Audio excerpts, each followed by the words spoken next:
Okachi kwa taarifa hiyo. Mtazamaji, tuweke pembeni sasa masuala ya uchaguzi, tuangazie hili la simanzi na jitimai.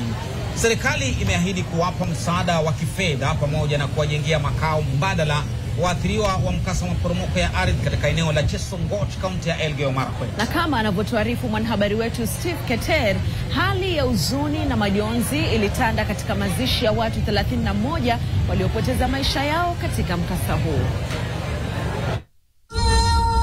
Jeneza 31 zilipangwa kwa mstari mmoja, juu ya kila mojawapo kukiwa na shada la maua na picha ya mwenda zake.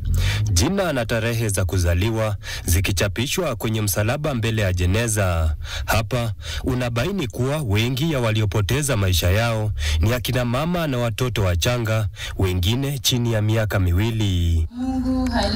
Aidha, kulitengwa meza ambayo juu yake kuliwekwa picha na majina ya wale ambao hadi kufikia sasa miili yao haijapatikana.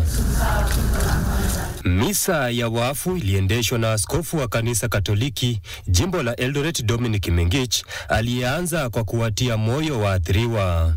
Ni Mungu tu ndio anajua, na tunajua kwamba hao ndugu zetu walikuwa nalala usiku, lakini sasa hiyo shida ikatokea. Serikali iliahidi kutoa msaada wa kifedha na pia kuwatafutia makazi wote ambao waliathiriwa na mkasa huo. Every family wanapewa 200,000 na pesa tayari iko tayari, watasema vile wanatumiwa, na tunataka tuhakikishe mwenye anatumiwa ni a real family representative ya wale ambao wamefiwa. Pia wale walipelekwa hospitali na wakakuwa injured, kila mmoja atapata 150,000 for every person who got injured. Tunataka we want to build houses for everybody mwenye nyumba yao ilivunjika. Tunataka upatie makao mbadala katika sehemu hii. Ibada ya mazishi ilipokamilika, familia ziliwapeleka na kuwalaza wapendwa wao katika makaburi ya kumbukumbu yaliyotengwa na serikali, huku familia kadhaa zikihiari kuchukua miili ya wapendwa wao kuenda kuwazika kwa jamaa zao wengine. Kwa jumla watu 50 walipoteza maisha yao katika mikasa mbalimbali ya maporomoko ya ardhi yaliyokumba kaunti hii ya Elgeyo Marakwet mapema mwezi huu.